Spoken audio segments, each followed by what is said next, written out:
Иман на месте не стоит. Он как термометр, может повышаться и понижаться. Почему так? Ищите ответ на shakirt.com. Ссылка в описании.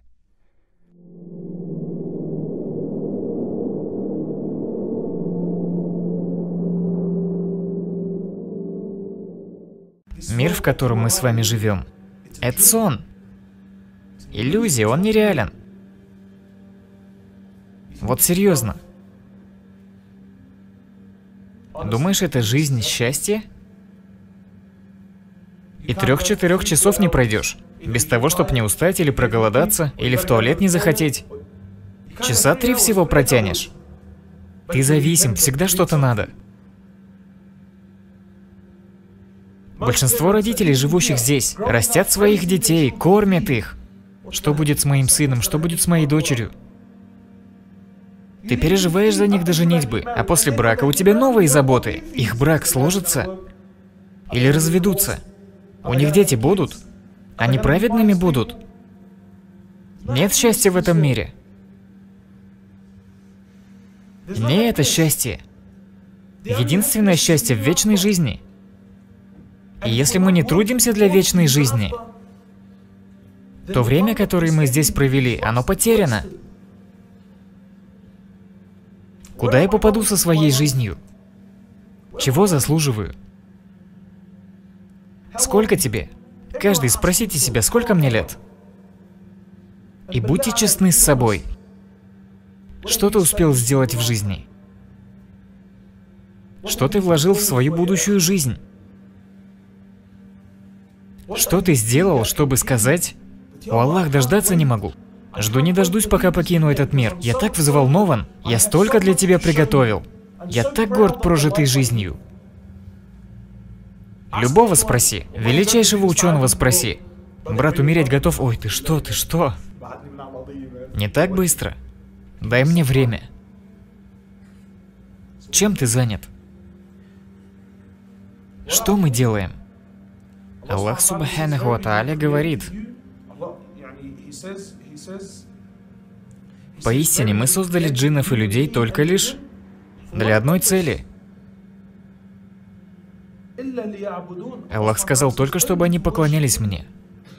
А поклонение — это не только намаз. Поклоняться Ему, познавать Его, призывать других к Нему, прославлять Его. Сделать Его целью твоего существования. А на нас посмотрите. Так далеки от этого. Так далеки. Если спросить любого из вас, скажи честно: дорогой брат, намазом доволен своим? Нет, клянусь Аллахом, брат, нет. А что ты делаешь, чтобы исправить? 10 лет на намазе, 15 лет молишься. Намаз, который ты читаешь сегодня, такой же, как 10 лет назад. Далеко ли уйдешь с ним? Аллах говорит, преуспели верующие, те мусульмане, которые в своих намазах чувствуют хушур, смирение, сосредоточенность, вовлеченность, размышляют.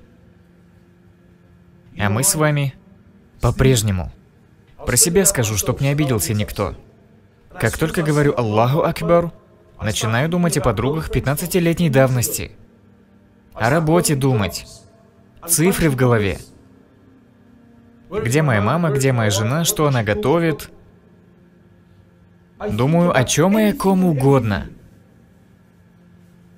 кроме Аллаха. Пожалуйста, будьте честны. Братья, у нас откровенный разговор. Будьте честны со мной. Я крепкий парень, я вынесу. Если я умру вот с таким сердцем и с таким качеством намаза,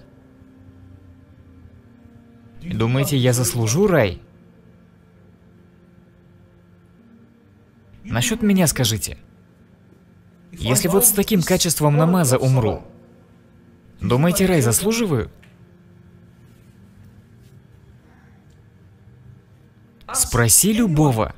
Брат, устраивает тебя, как Коран читаешь? И все так засмущались, сразу начинают назад пятиться. Стесняются.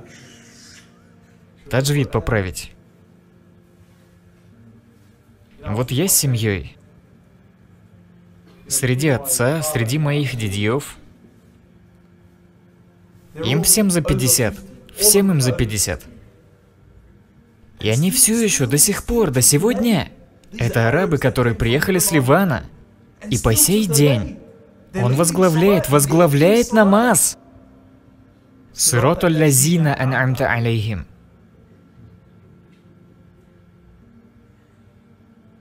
Если он имам, мы все попали.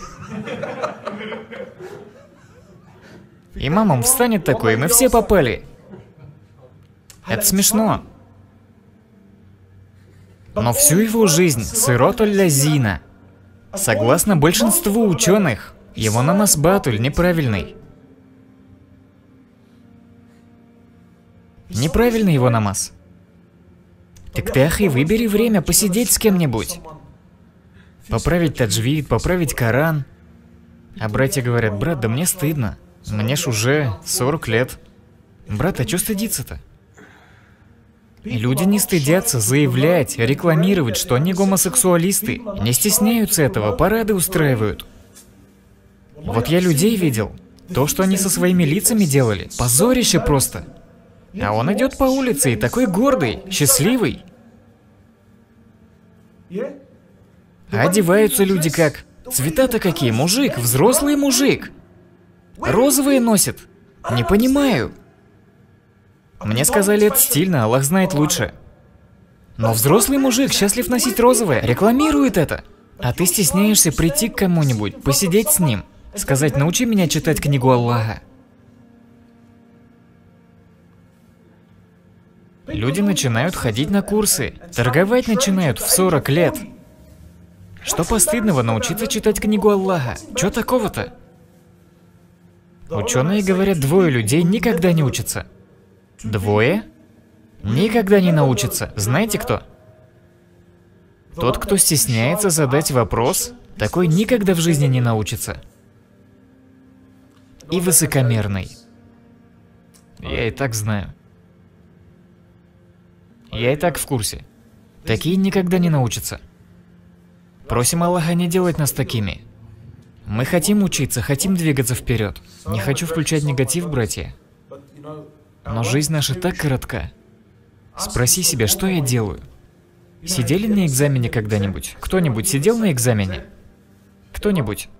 Да? Сидели на экзамене, да? Вот замечали? И вот такое в большинстве стран. Обычно, когда прошло уже полэкзамена, по времени, обычно колокольчик звенит. Как предупреждение. 40 минут осталось. Что вы делаете? Так, 40 минут. Вы чувствуете, что время поджимает. Просыпайся, быстрей. Долго тянешь с вопросом. Недостаточно быстро работаешь, быстрей. Если заминки какие-то оставляй, переходи к тому, что знаешь, к тому, что можешь сделать. Давай время. Полэкзамена осталось. Пророк Аллаха, саллаллаху алейхи вассалям, сказал: в среднем время жизни членов моей уммы 60-70 лет. 60 лет. Большинство из нас полжизни уже прожили. Наш звоночек давно уже прозвенел. А мы все еще не спешим. Мы должны это изменить. Должны начать говорить о смерти. Последний момент. Мы же о смерти говорим не чтобы стать депрессивными. Не к этому посланник Аллаха, саллаллаху алейхи вассалям, побуждал нашу умму. Мы говорим о смерти не чтобы мы, наши семьи, дети, люди вокруг в депрессию впали и потеряли надежду, нет. Наоборот, мы говорим о смерти, чтобы побудить человека оставаться в правильной колее и не отвлекаться на то, в чем нет необходимости.